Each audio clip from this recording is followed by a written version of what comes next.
Hello and welcome to Tech Deals, part 3 of the R7 1700 computer build video series, build video. This is the actual build of the computer. You can see our computer case in front of us. We have some of the parts on the desk. This is the detailed step-by-step build process of our R7 1700 computer. Now, the prior two videos, which will be linked in the video description below, were the parts overview and the why vlog behind why we chose all the parts for this system. And then coming up after this is going to be Windows installation and setup, Windows performance review, 3D benchmarking, games, video editing and rendering, overclocking videos. I'm going to have a lot of videos coming up. If you have not already subscribed to my channel, please do so with that big huge red button directly below this video. You will get notifications when the upcoming performance videos on this computer come out. Furthermore, everything you see in this video, as well as an alternative version of this build, will be linked in the video description below to both Amazon and Newegg. This is about a $2,400 build total, but I have an alternate $1,500 version of this build, a little bit less expensive case, a little bit less expensive power supply, some minor changes that bring the cost way down to $1,500. Check out both builds in the description below. I talk about them in detail in part 2, the why vlog. First things first, case prep. Now you can see in front of us we have our beautiful Cooler Master Case Maker 5T. I have removed the tempered glass panels from both sides. You can see the desk through the big panel here. You will need to take the glass off and just leave it off throughout the build of this because you don't want to lay it flat on the table. Now we do have several things we need to prepare before we put anything in here. First things first, we need to put our posts where our motherboard mounts are going to go. This case comes with two pre-installed, this one right here and this one right here. We need to add some additional posts to match our motherboard. Now to find out where to put those, you can simply look here on this diagram, which the camera may or may not pick up, but it says ATX1, Micro ATX2, and Mini ITX3. So we want to install a post at each one of the places that have a 1 next to it, down here, here, here, and here. This is the package of screws that comes with this case. This is the nicest package of screws I have ever seen. They're actually labeled. I've never actually seen a case come with labeled screws before. That is really nice. If you come down, you'll see motherboard tray. This is what we need to open right here. And there's a variety of tools that make building a computer easier. Now you can use scissors, but I'm going to use my clippers here just to break open the plastic. And so we need 1, 2, 3, 4, 5, 6, 7. And so I'm going to take out, and here we have our 7 motherboard mounts. At this point, we simply need to take these and screw them into each of these locations. Now, these just go in finger tight. You don't have to use tools. You can use pliers or a hex wrench, but you can just screw these in by hand. And there we're complete. We now have, including the 2 that came with it, 9 motherboard mounting posts to install our board. But wait, we're not going to put the board in just yet. There's more prep work to be done. We need to install our I/O shield, which goes right here. You can't quite see it because the fan in this case is big and heavy, so I don't want to lift it. But you need to put the I/O shield for the motherboard. This thing, now this is unique to each motherboard, but they all orient the same way. You're going to face the label side out, and it comes from the inside out, and you simply press it into place.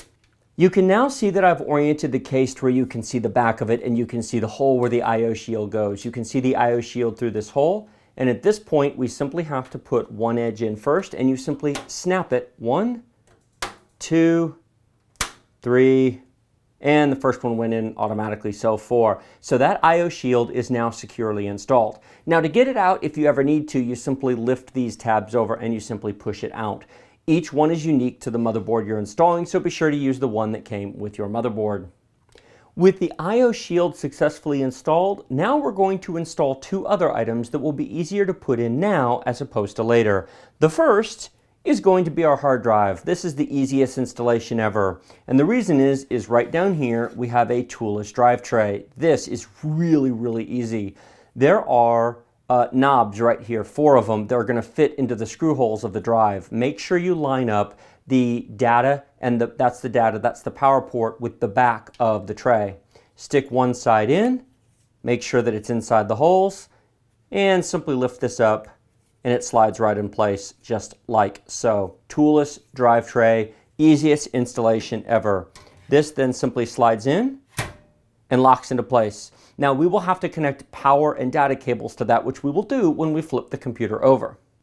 The next item we're going to do is we're going to install our 2.5-inch solid state drive. That is our Samsung 1 terabyte SSD. There are two SSD 2.5-inch mounting plates right here, so we don't have to use our 3.5-inch drive bays.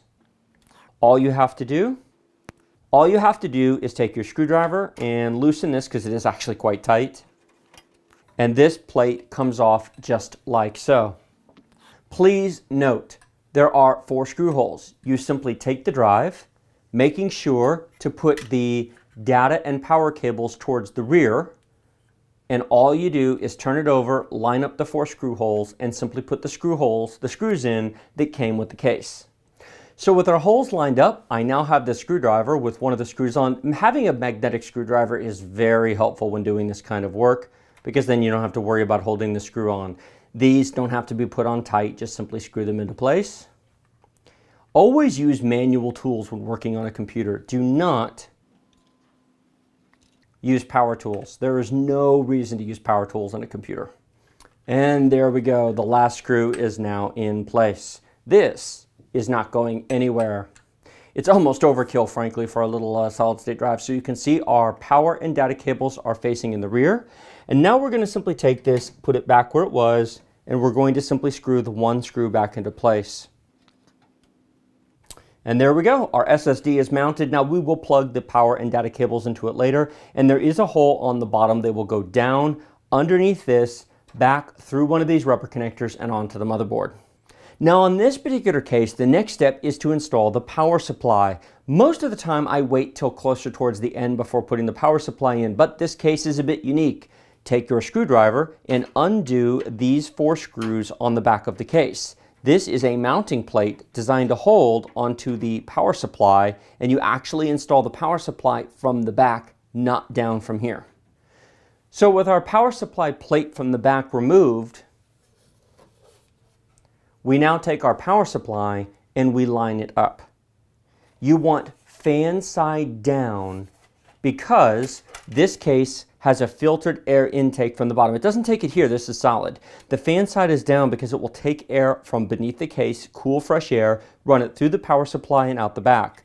Now this power supply has a very low speed fan, and in fact it draws very little power and will not really need that fan unless you're pulling all of its power. So, and here we have it screwed into place. 1, 2, 3, 4. You can see our fan on the bottom. Now, this does have an up and down side, so be sure you put the back plate on straight, and it slides into these rails perfectly. With our power supply successfully screwed into place, the next thing to do is to disconnect all of the various cables that came with the case so we can separate them out and figure out where we want to route them. Our wonderful silica gel packet. Yeah, throw that away, don't eat that.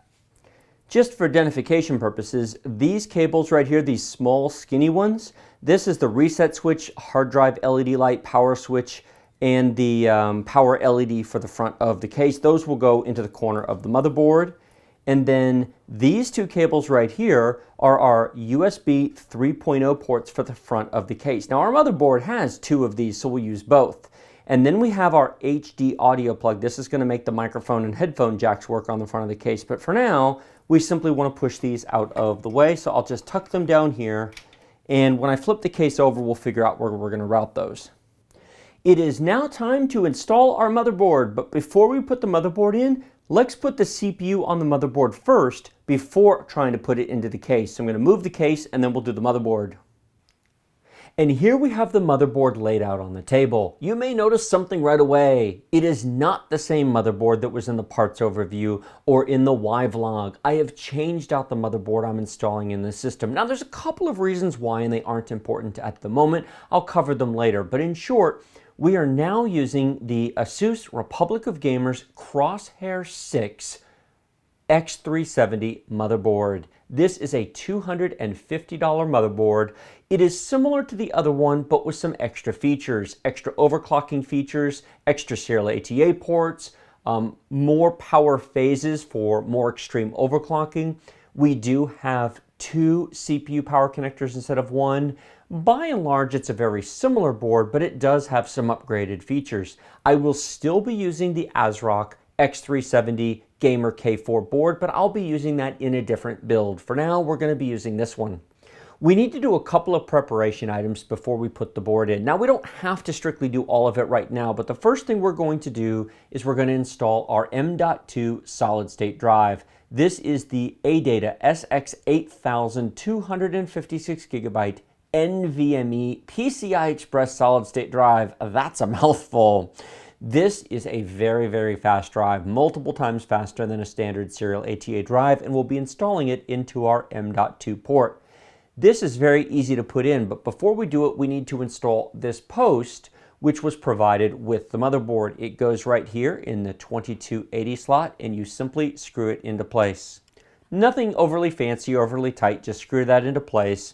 Then you take your NVMe and you simply insert it with the golden fingers into here at a very shallow angle, and that should slide in with no pressure. I'll pull it out and slide it in just so you can see it. It just sits right in there. Now, there's no click, there's no locks or anything. And then you just gently push this down. You will notice that the post that we screwed in mounts perfectly to the SSD. We then take the provided screw along with a miniature screwdriver, and we simply screw that into place. That's it. That's all there is to it. Easiest solid state drive installation ever. No extra power cables, no data cables, just plug it in the board. This is the future of storage, just right on the motherboard. Now, I had the box for the SSD out. I'll set that aside just so you can see what we installed. The next thing to do is to prepare the CPU for installation. Now, these two pieces of plastic right here are provided to give you the traditional hooks for the old style clip-on style coolers. That would be either the Wraith Max cooler, which still uses the clips, although the new Wraith Spire LED cooler, which normally comes with a Ryzen 7 1700, would not use these. You would actually plug that directly into these holes.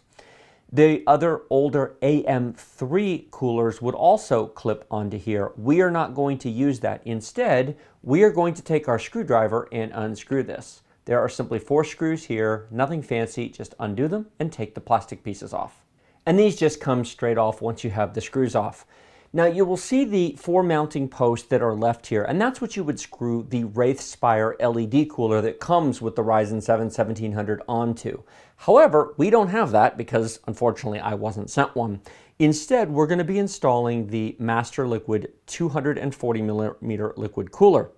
If you look really closely, you'll see some white sticking through. That is because this motherboard is special. The Crosshair 4 ROG board is the only board on the market that I'm aware of that has the mounting holes for both AM4 and AM3. We are going to be using the AM3 bracket from the Master Liquid Cooler. If you have an older, high-end, expensive liquid cooler and you don't have a bracket for AM4, now many companies are providing free brackets. Cooler Master will, Corsair will, others will, but if you don't have one, buy a ROG Crosshair 4 and you don't need one. We'll simply lift the board up. Now, when you lift the board up on ASUS boards, this backplate is actually stuck to it. There's actually sticky to it. So you need to push through a bit and actually pull it off of the back. Now, some boards, this will just fall off, but in this case, there's just a little bit of tackiness here. Not a lot, but it just gently pry it off and it will come straight off. Once you have done that, then just set the board back down for the moment. You will see that we now have 2 holes here, AM3 and AM4 holes.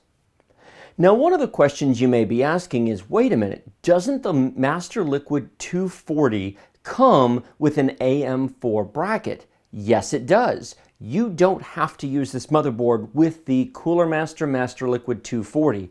In fact, these 2 plastic tabs, which are normally right here, there is a bracket that comes with the Master Liquid 240 that will connect right to these. Any AM4 motherboard will accept the Master Liquid 240 without having to do this. So why are we doing it? Well, to be honest with you, during the month of March, while I was getting ready for this build, I moved filming locations. And in the process of moving filming locations, I have misplaced the AM4 bracket that came with my Master Liquid 240. So basically it clips on the same way an older style cooler would. It does come with it in the box, but I can't find the mounts. Now Cooler Master is certainly going to send me a replacement set of that, but since I don't want to delay this build any longer than it already has been, I switched out the motherboard from the ASRock Gaming K4 motherboard to this Crosshair 4 so that I can use the AM3 bracket, which I did find. So this is not at all Cooler Master's fault. This is entirely me losing something in the middle of my move. What can I say? Now, if by chance you do have this motherboard, or by chance you decide to get the Master Liquid 240 and you want to install it on a different setup besides an AM4, let me show you how this works. I'm going to move this out of the way. Now here we have the AMD side of the bracket. If we flip it over, well, it flips this way, you'll see Intel. Now if you're installing on an Intel such as a Kaby Lake, Skylake, Haswell, etc., anything going way back, you would use this side. We're not going to, we'll use the AMD side, and it uses these two tabs right here. Now the AMD label will actually face down, meaning it mounts this way under the board. So what you're going to do is you're going to take these posts and you're going to insert it into these holes, and they do actually have a direction. The arrows will point in. There's a small tab and notch on here, and so we're going to drop those in and make sure that each is lined up, because there we go, it's going to lay actually flat. I'll hold this up to the camera. There we go, so you can see a little bit better. Now here's the trick. These plastic tabs have a slot on the bottom, and it actually slides over it and locks it into place. I'll do this for each of them so that you can see how that slides right on top, and it locks it so it's not going to fall out now. We will do the other side. I'll insert these, make sure we turn it so it's flush. Now this is the AM4 bracket setup. It's actually similar, although with slightly different connectors if you want to go through here. Basically, this is a universal mount that will work with anything except AM4. The AM4 mount, as I said, connects to either side of the liquid block, and it would mount directly onto the board, and you would not have to remove them. Again, totally my fault for losing them. What can I say? I'll just turn this around, and we'll slide these tabs on. There we go. And one more. There we go. Now that's not going anywhere. Now at this point, you'll notice the Intel side's up. Don't worry, it's correct. We're going to bring the AMD motherboard back over. I'm going to lift it up, and I'm going to put these through the holes, just like so.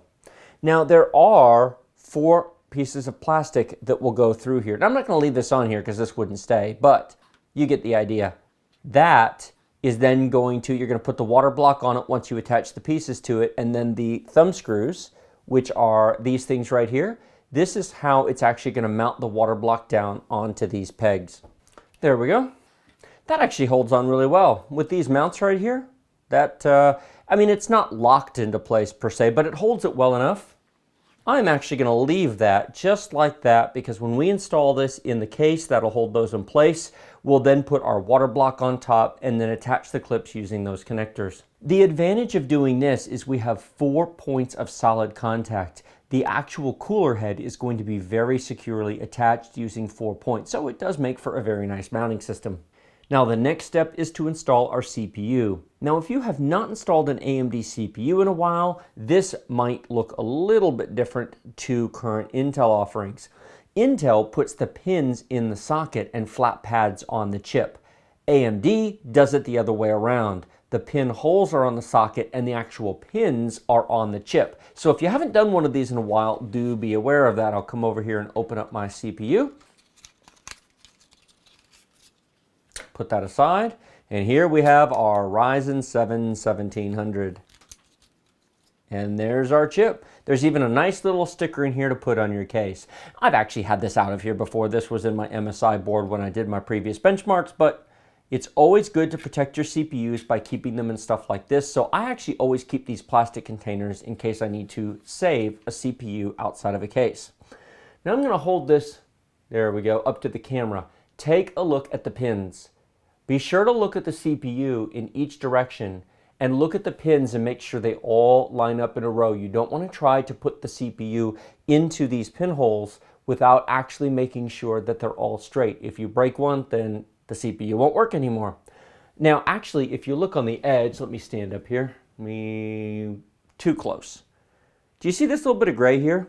That's actually leftover thermal paste from the last time I installed the CPU. Now, it isn't touching anything, it's not going to hurt anything, but I will clean that up before I actually finish installing this. The thermal paste, when you apply it to the top of the CPU, if it doesn't come with the cooler, if it doesn't come pre-applied to the cooler, I should say, is you're just putting a grain of rice worth of paste in the center. Maybe 2 grains of rice. It is a I should turn this right side up. It is a very small amount of thermal paste, just a dot. Don't think that you've got to put a huge amount. When you press the cooler down on, it will spread all the way across completely flat. You don't have to use a lot of thermal paste. I want to draw your attention to the socket. Look at the 4 corners. One of the corners has a place where a pin is cut out. One corner is not like the others. If you look at the bottom of the CPU, you will find that the corner with the triangle on it is not like the others. There is a pin missing, and there's a pin missing, so the CPU only goes in one way. So we want to make sure we line that up correctly. You don't push the CPU into place. You set it in place, and it goes down automatically. Let's see if I can get this on camera nicely. We just gently set it down. There we go. It inserts into the socket and drops into the pinholes all by itself. No pressure. If you have to push it down, something's wrong. This lever's not up, the pinholes aren't lined up, you don't have it oriented correctly, a pin's bent. It literally, when you set it down, there's zero insertion force. And actually, this is called a zero insertion force socket. That term hasn't really been used in a long time. It came out in the 90s. But when you set the CPU down, it just sets directly into place. Once it's there, all you have to do is push this lever forward and it will snap right into place. And we're done installing the CPU. Now, the cooler head, of course, will have to go on it. We'll have to put thermal paste on it, but we're not going to do that until this is securely in the system. We have our M.2 SSD installed. We have our CPU installed. We've prepared our mounting bracket situation. I'm not going to mess with the RAM or anything else until it's in the computer, but this takes care of some things that are easier to do on your desk than they are in your computer case. You will now notice that we're looking at the back of the computer case. I have removed the ASRock Gaming K4 I/O shield from here because I had to switch motherboards, because for the life of me I could not find the AM4 bracket for the Master Liquid 240. Again, apologies to Cooler Master for that. That's totally my fault. I now have the I/O shield to the ROG Crosshair 6 motherboard. I have to be careful not to call that a 4. Crosshair 6. So we're going to take that up here and we're going to pop that into place. And 1 snap, 2 snaps, 3 snaps, and 4. Very nice. Now we've got our I/O shield in place. And now I have the computer case back on its side, ready for the motherboard installation. We are going to take our motherboard, noting the I/O shield, and as we come down, it is going to have to come in at a bit of an angle, because you do need to put what's going to stick through the I/O shield are the audio ports and then the BIOS flashback and the CMOS reset switch. So as we come down, it's going to come down and tilt in, and I'm actually going to hold it by this post. You don't want to hit the motherboard. There we go. Doing this on camera can be a bit of a challenge just because normally I'd put my head in the way, and I'm trying to keep my head out of the camera. One of the first things to do, assuming my head's not in the way, is to get 1 screw in place to hold the motherboard in place. We'll take another one. Magnetic screwdrivers are so handy here. Once you have all the screws in place, it's important to go around and double check their tightness, but do not over tighten. You just want finger tight. Remember, do not use, oh, yep, I missed one. Double check them all. I'm trying not to lean into the camera. 9 screws, 9 posts. This motherboard is now rock solid. It's not going anywhere. Now, what order you do everything at this point is going to depend a little bit about what you're putting into your case and what case you're using. If you are building the exact same system I am, well, you might follow my order or you might find your own preference. I will make a couple of notes here. First of all, you generally want to put in things that are going in the back first, which is why I put the motherboard in. I did drop the SSD and the hard drive in because they're fairly simple. Notice I did not even try mounting the radiator in the top of the case until I had this in place, because once I'm messing with that, I don't want to have to try to get around it. One thing I am going to do, however, is I am going to remove the 5 1/4 inch drive tray. I don't need this. I am not putting a DVD or other 5 1/4 inch device in here, and so I'm going to remove this completely. There are 2 screws right here to unscrew. We are then going to flip the case over,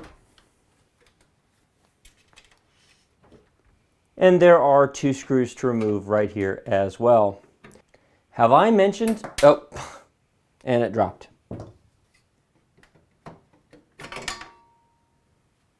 And that comes straight out just like that. Look at all the space that we have freed up. Now, of course, if you're going to put a drive in, leave it in, but I'm taking it out because I'm not using it. Side note, for those of you curious, underneath this white cloth, I actually have a pad under here protecting my desk. When you see me flipping this over, this computer is actually resting on top of a tablecloth and then on top of a pad. I strongly encourage you to put it on something soft. Don't put it on like a wood desk or a hard metal desk, because you will get scratches on your nice, gorgeous, pretty case.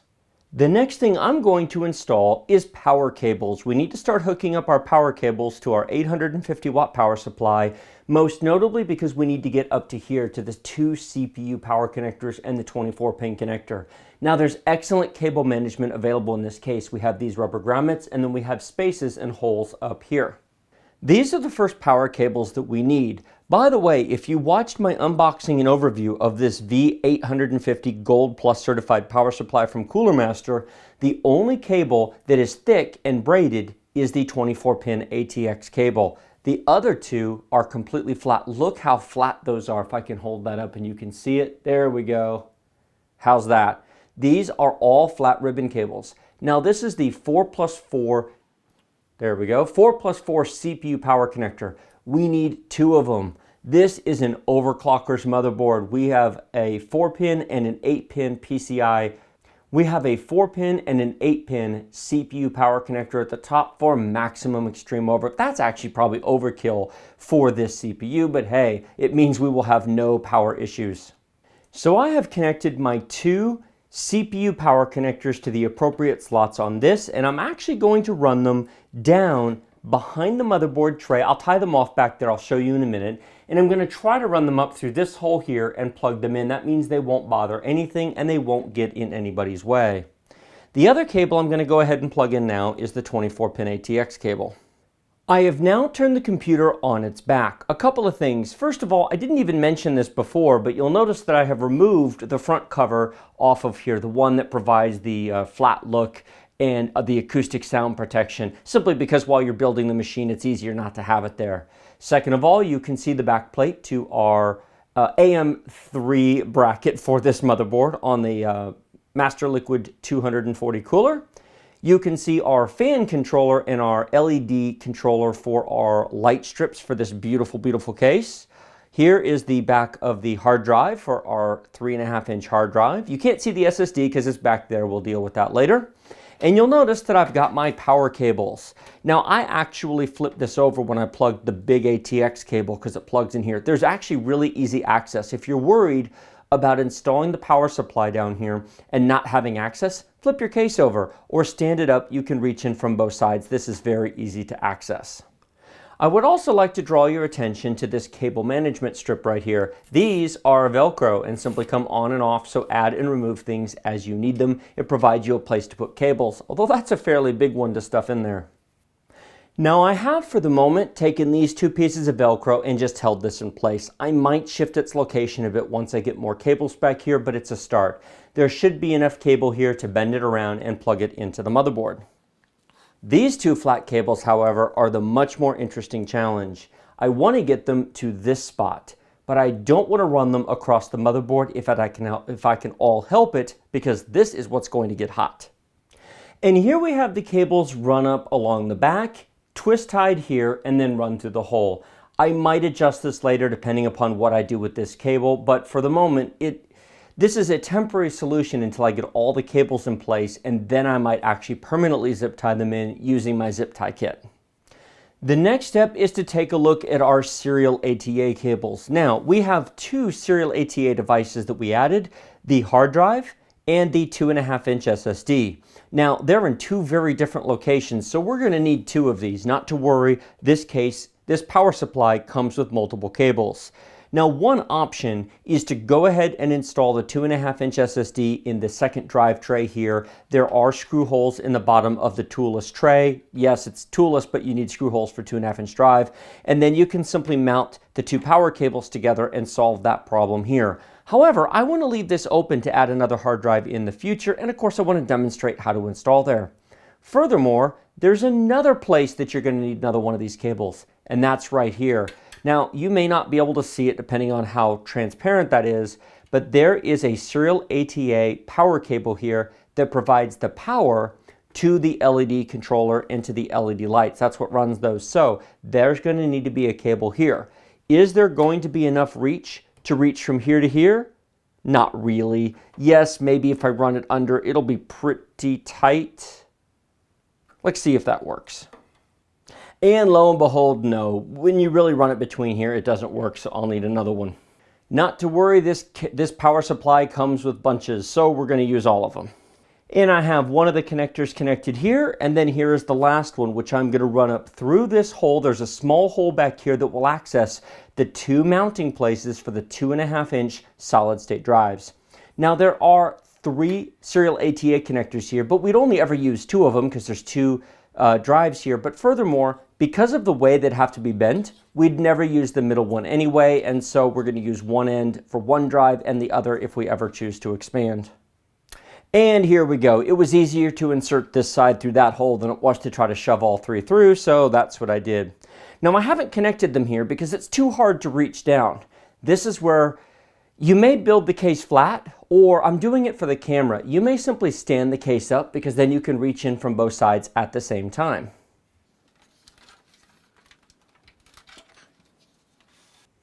Now we have the case turned right side up. I have now plugged all the cables into the power supply right here. You can see the one for the solid state drive, and then this is the remnants of the one plugged into the LED controller. Now that is put through here simply in case I need to use it for something else. In fact, actually, it might reach the SSD, but it kind of crosses too many things.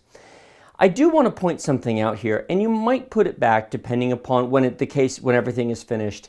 This right here, I didn't mention this before. These are VGA card holders. These are adjustable up and down here, and the idea is if you have very large, very heavy VGA cards, maybe even triple wide cards, but very heavy cards, these will support the end of it so the weight is not pressing against your slot. Trying to run all the cables, these are a bit in the way, and furthermore, you may choose to or choose not to use them depending upon how big your graphics card is. For the moment, I am going to unscrew them and just get this out of my way. And there we go, it just slides straight out. Now I'm going to leave these posts here because I may very well put that back and do some adjustments. I will definitely be doing some SLI tests here with dual graphics cards, so I'll play around with that. But for the moment, it's easier to take it out just for the installation purposes. Now, let me see if I can get this cleaned up. We'll just push those back. I know, we'll deal with those in a minute, not to worry. First things first, ATX power. Let's twist this around and get this plugged into the motherboard. Please note when inserting the 24-pin ATX power connector, there is a screw here and a screw here. There's nothing under the motherboard here, and this sometimes requires a lot of force to push in. You can snap a motherboard if you're not careful. I would recommend that you put your fingers under here and provide counter pressure to the board. And we now have that installed. Make sure it's pushed down far enough that the clip on the end of it does in fact lock into place. That connector badly could use a redesign, and make sure it's not twisted too hard so it's not twisting on the board. I would really like to see them go to maybe 3 separate connectors that you can put on 1, 2, 3 that don't require as much force, or I really wish the motherboard companies would put something behind there that would close the gap with the case, a stud or a flat head down there that gives you something to push against, because that every time I push on that it makes me nervous. Now the CPU power connectors. And our CPU power connectors are in place. That one right there is very easy. Those go in very smoothly. The next thing I'm going to do is connect the two serial ATA cables to the motherboard and then to the solid state drive and to the hard drive. One thing that I did check in the manual is, does installing a solid state drive in the M.2 slot remove any of these from active service? I cannot find anything written in the manual about it. Now you may say, why would it do that? On the latest Kaby Lake Z270 boards, if you add M.2 SSDs, usually you remove one or more of the serial ATA ports. In fact, on the Asus Strix motherboard that I installed my i7-7700K on, there are 6 serial ATA ports, and if you use both M.2 slots, you lose half of them, 3 of them. However, nothing in the manual indicates you lose any, and if that remains to be true, that's a nice feature. So I'm going to take 2 of these, and that installation is now complete. You actually can't see the cable here because it runs through that hole that goes back here. I'm going to try to lift this up and show you what it looks like. My hope is that that's going to come through on the camera. Basically, here is the power cable and there's the data cable running through the hole. They're not bothering anything. What I will say is that if you're willing to take the time to do cable management, this case is awesome. However, if you are not interested in doing cable management, this case is going to be a little interesting because it really screams for cable management. Frankly, if you buy a nice case like this and you've got tempered glass side panels, spend 20 to 30 minutes doing cable management, maybe an hour. Take the time to run the cables nicely, route them nicely, wrap them up nicely. Now, you may not do it when you first run all the cables, but go back and do a cable management pass. Not to worry. It's a little messy, especially here at the moment. I will clean it up before I am done. Now it is time to address the front panel connectors. Now, this right here is a USB 3.0 connector, and there is a 3.0 header on the board right there. Now, there's a bit of loose cable, and there's several ways to handle it. One is to ultimately push the excess cable through and tie it up on the back side. Another option is to use the rubber grommets that are here and actually do this. What do you think of the difference? This is actually the USB 3 cable right here, run down and back up through here. It makes for a cleaner look. Now, there's a mess of cables here, but it is what it is.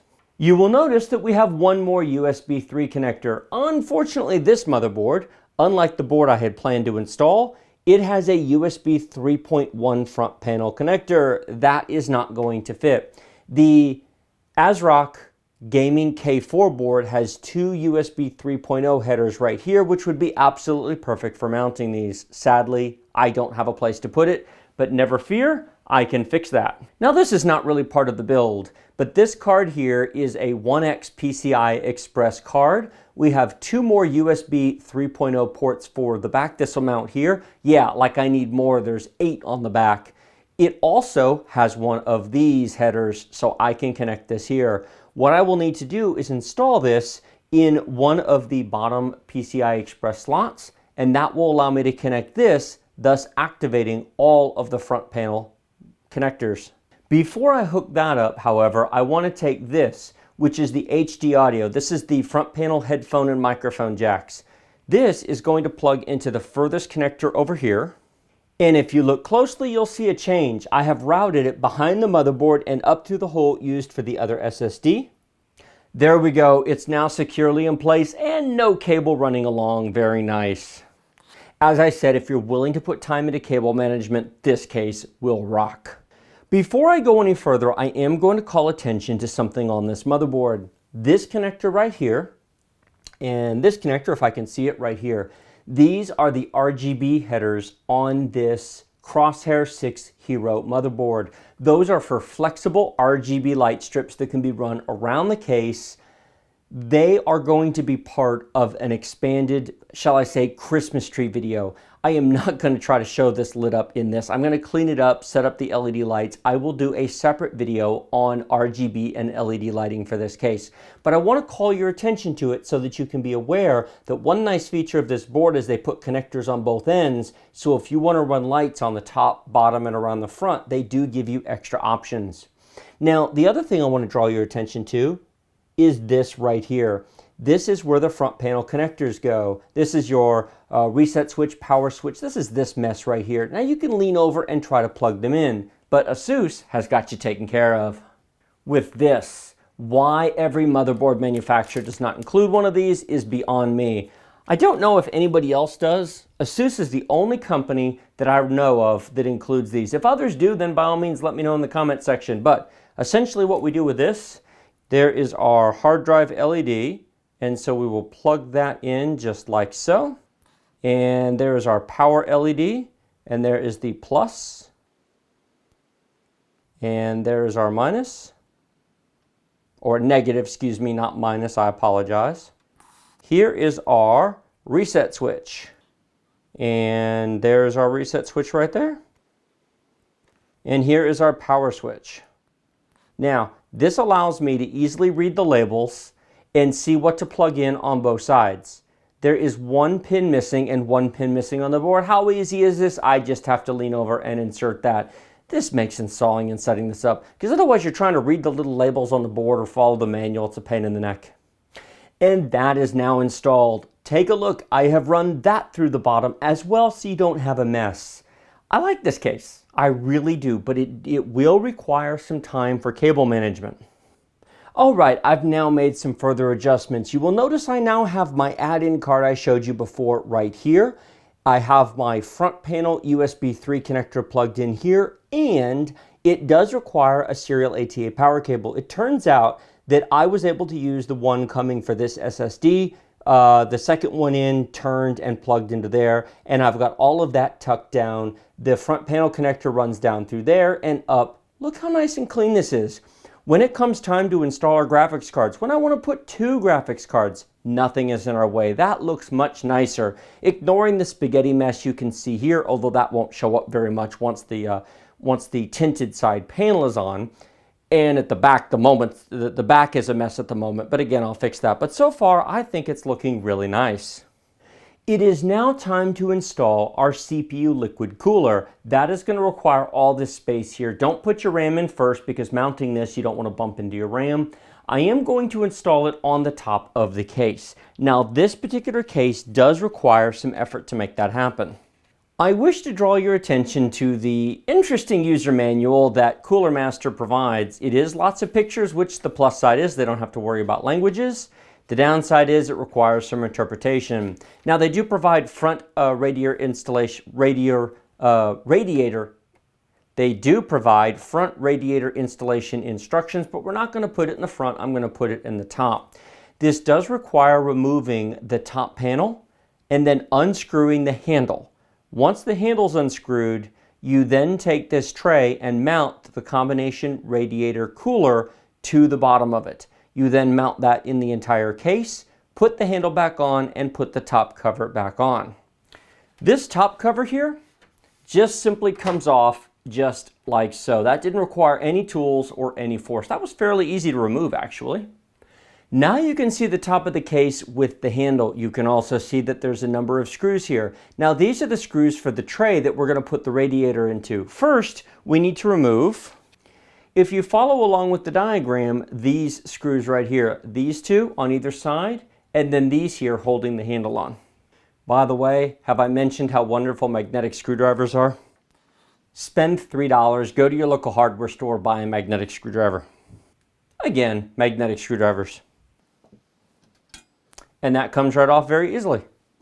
One consideration at this point is the CPU power cables are still sticking through. I am going to just make sure that those, for the moment, are not bothering anything. Now, I have adjusted these and you'll see them sticking here. Once I have the radiator installed and these are out of the way, I will retie and adjust those in the back. Before we remove this, we need to prepare our radiator, so I'm going to show you that now. Here is our Master Liquid 240 radiator, water block, and fans. First of all, you won't need all the parts. Remember that there's Intel and AMD parts in the bag. What we do need are these two mounts. They will go onto the water block itself. And then, of course, we need the two fans. Now, this is where you're going to have to put some thought into how you want to mount the radiator and the cooler into your system and where you want this to orient. The hoses come out of one side. Now, ideally, we would have it so when the case is standing up vertical, the Cooler Master logo would be straight up and down. However, to do so, one of the RAM slots would be blocked by these hoses. So put some thought into this or you're going to have a lot of rework to do after it's installed. I am actually going to install this so these hoses are facing straight down. What this means is, I'll turn it this way. If the desk is the top of the case, then it's going to be mounted like this inside the system, or appropriately like this. Yes, the logo's sideways, what can I say? As far as I know, it's not turnable unless there's something I'm missing, but that's how it's going to mount. If it were mounted like this, which actually would be my first choice, then the RAM slot will be blocked. So it has to be mounted like that. Taking that into account, let me turn this over so you can see it this way. We need to take these plates and we need to put them under here just like so. And they actually fit. There's a groove in there. It fits in really, really nicely. Now, please note that these plates are not flat. There is an indentation. That indentation goes towards the motherboard. It goes towards the copper plate. It is further worth noting that the plastic on the water block goes towards the motherboard. Put this on top of the plastic. You're then going to take the screws that the kit comes with and you're going to screw them through the plastic into the metal. When you screw these in, they should go in very smoothly. It helps tremendously if you use the right screws. All right, scratch that. These are the thin threaded screws rather than thick ones, and these go in really, really easily. If it's not going in easily, you're using the wrong screws. Ah, there we go. That's how it's supposed to work. So this is what the completed assembly looks like, with the hoses here, because I'm going to mount it vertically, and this is what's going to mount onto the motherboard mounting post that we installed earlier. These screws have the very tight, thin threads, not the thick ones used for cases and the motherboard mounting. So make sure that they go in really easily. The metal is pre-threaded, so it should go through these holes and into the metal very easily. I have now zoomed into the radiator to show you this part. You can see the hoses coming out here. This is going to be facing the inside of the case. We are going to be exhausting air out of the case through the radiator. If you take a look at the diagram in the instructions, you will see that the fans mount and screw directly to the radiator, and then the radiator will actually screw into the top of the case. So the way that Cooler Master suggests you mount these is in a blower configuration, blowing air through the radiator out the top of the case. The next thing you want to think about is where do you want the power cables to your fans? These are squares, so you can install them in any direction you wish. So the question is, where do you want the fan cables to go? Since this is going to be at the back of the case, this is the front, this is the back. Because remember, we're going to turn this upside down. You're looking at the roof of the case at the moment. So, do we want these cables coming out the front of the case? Do we want them coming out the side? Or do we want them coming out the back towards the motherboard? I think we want them towards the back of the motherboard because that's where we're going to plug them into the fan power connectors on the motherboard. There are 8 of these included. There's a whole bunch of these. You run them through these holes into the radiator. And now you can see that our fans are fully installed. They will turn in this direction and they will blow air from inside the case through the radiator and out the top. Now that this is done, it's time to mount it in the case. And here I have the case back on the table. Now this does disconnect. You can unscrew these 4 screws and take this whole tray out, and you can mount the cooler directly to this. However, I actually don't think this is going to be necessary. I'm going to try to mount it without doing that. So I've got the radiator here, and I am going to come in underneath and see if I can get this in place. Hey, what do you think? That looks pretty good to me. Now we are going to take these screws and we're going to screw it into place. Once the radiator is in place, then we can put the handle back on. With the handle in place, now it is time to reattach the top. The front of the top goes in first. And there we go, it just snapped right into place. So as you saw from this installation, all of the strength is in the handle. This is just a plastic covering, but that handle is firmly bolted to the case itself. You'll notice that I have taken the cover off of here. Because we have a radiator installed, you need to make sure to take it off because that is how it comes. If you don't have anything installed, then leave it in place. Otherwise, take it off and that allows airflow through. And now I have the case turned back on the side. Make sure when you turn it on the side that you hold on to this so it doesn't fall and hit the motherboard. Now this liquid cooler does come with a very nice accessory, a fan splitter. This allows you to take both of the fans on the radiator, plug them into here, and then just use one connector on the motherboard. Now, we can certainly do that, but why? We have a million connectors on this motherboard for fans. We're just going to use those. At the top of our Asus ROG Crosshair 6 motherboard are 3 fan connectors.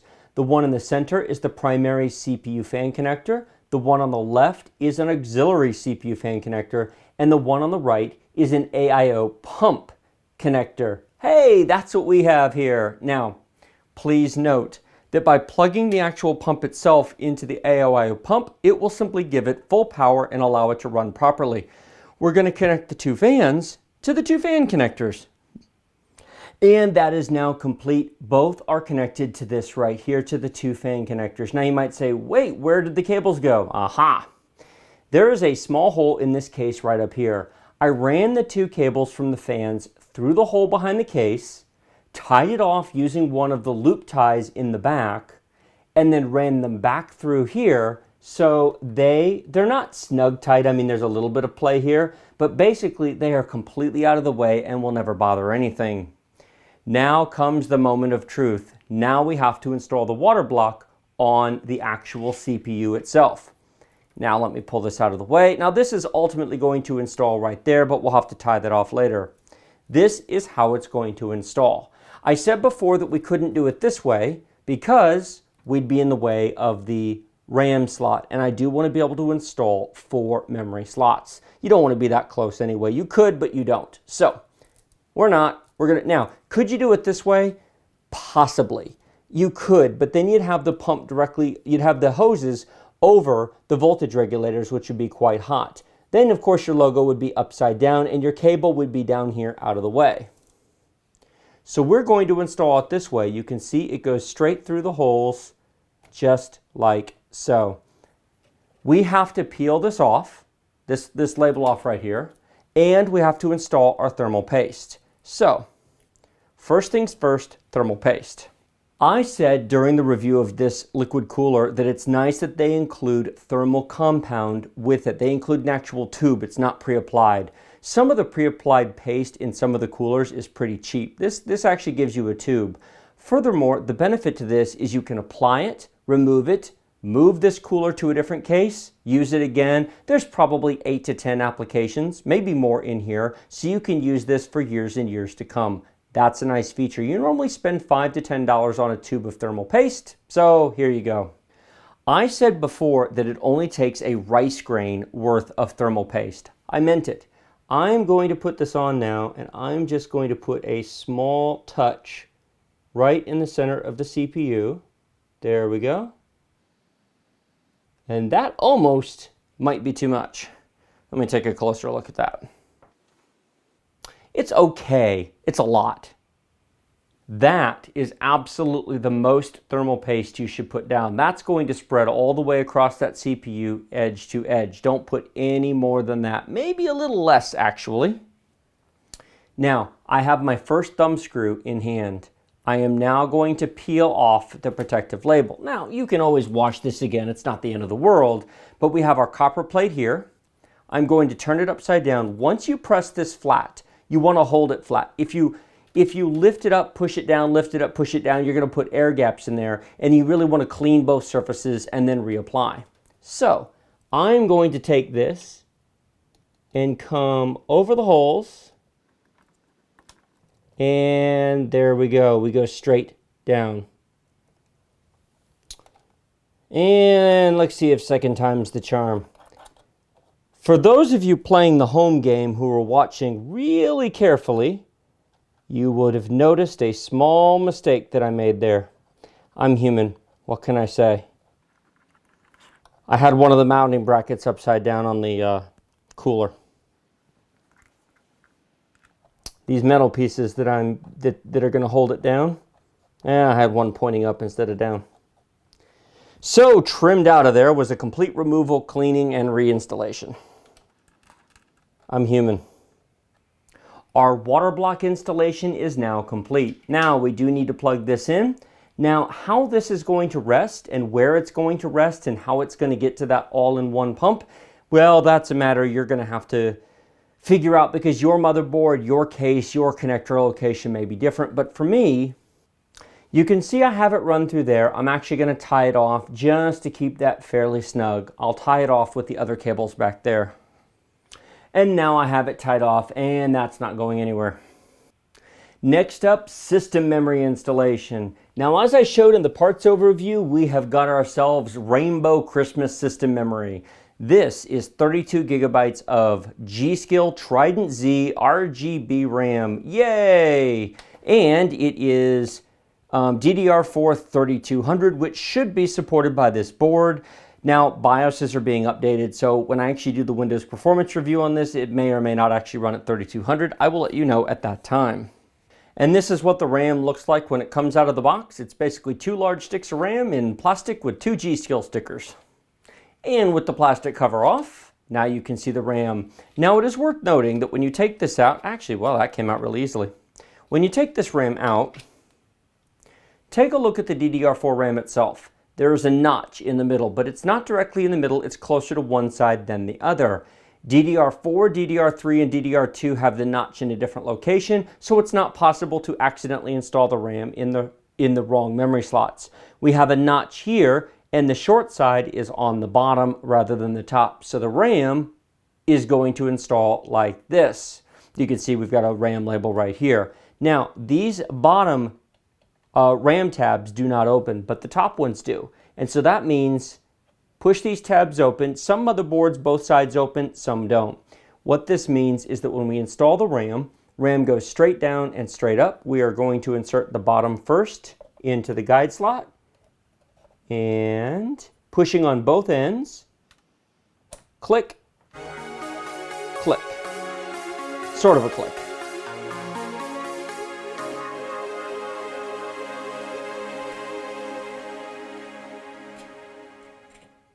And our system memory is now installed. Now, if it looks right now to be pretty plain, well, there's no power applied, but all of this is going to light up. Now, by default, it's just a rainbow color. It's just going to display lots of different colors, but there is software you can download that will customize the display of this RAM, and I will cover that when I do the whole RGB lighting of this case.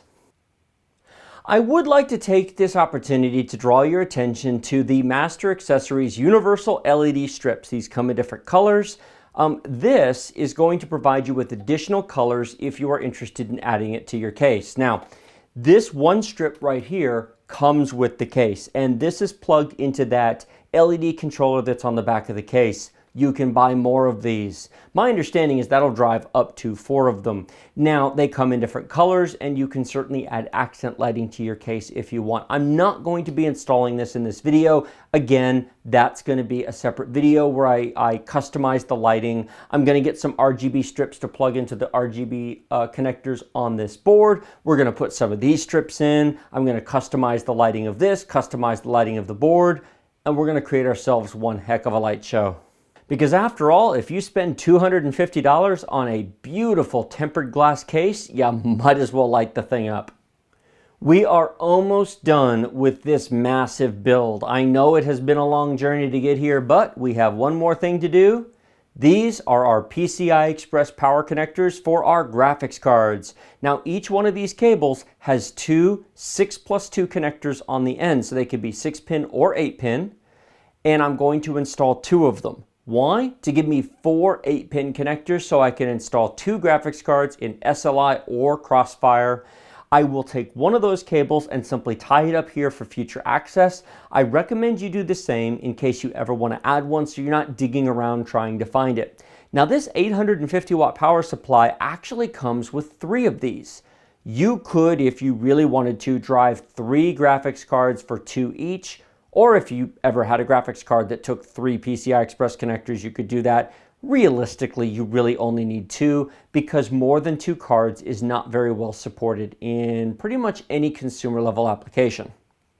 With our cables attached and one of them run up through the floor to plug into our graphics card, the next thing to do is to remove these 2 plates here to install our graphics card. Now these are always handy to save, but to be honest with you, are you ever going to run this system without a graphics card? Probably not. Ryzen doesn't have integrated graphics, so keep them or don't, but I probably won't. Now when I did the parts overview and the why vlog, I put a GTX 1080 in here. Put any card you want. I recently got this beauty of a card, a GTX 1080 Ti Founders Edition. How sweet does that card look? So this is what we're putting in here. Always make sure to take off the protective cover. And then we take the card vertical, lining up the ports with the back. We come straight down, lining it up with the slot, and we gently insert it into the slot. And there we go. Be sure to screw it into place. Now this card is a Founders Edition, so it's got this big green GeForce GTX sitting right here. You may want to go with this, or you may want to go with one of the aftermarket cards. All of the vendors are going to be coming out with aftermarket 1080 Ti cards, so you can get a black one or an RGB one or anything that satisfies your desires. At the moment, this is what's available. And now we're going to put our 2 power connectors in. And now we have our power connectors plugged in. Now I've already done something that you're probably going to do multiple times during a beauty build such as this. You notice the cable's no longer running here? I ran it through the back, behind the case, and up through this second grommet. I still don't like the look of it. I'm still probably going to play with it some more. It could either be bent over a little bit more or adjusted. EVGA's power link that runs down the side might work if you have an EVGA card. I really wish they would offer additional options besides having the power come out the top. Just like I mentioned with the 24-pin ATX connector, this right here is due for a replacement. With all of the beauty builds being designed these days, we're due for some connector overhauls, in my opinion. Now our Ryzen 7 1700 computer build is now complete. What a machine. Please note, as I've said before, this is a suggested build. This is to give you ideas and helpful how-to-get tips and a generalized build guide. I fully expect you to customize this to meet your own needs. Change the storage, change the motherboard, change the case, change it to how you want your system to be. Like this video if you like it, share it with your friends if you loved it. Remember to subscribe to my channel with the big huge red button directly below this video. Questions and comments in the comment section. Finally, check out my video description. Links to all the products mentioned here to Amazon and Newegg, as well as a $1,500 miniaturized version of this build will also be in the video description below. I talked about those in the first 2 parts of this video build series in more detail. You will also find my Patreon link down in the video description below. If you found this video helpful and useful and you can contribute $1 or maybe even $5, if you like my channel, if you like these videos and found them helpful, please give $1. It would be greatly, greatly appreciated. Finally, I want to give a shout out and thank you to Cooler Master, ADATA, and AMD for some of the parts used in this build. The case, the power supply, and the liquid cooler were all provided by Cooler Master. The ADATA SX8000 NVMe solid state drive was provided by ADATA, and then the CPU was provided by AMD.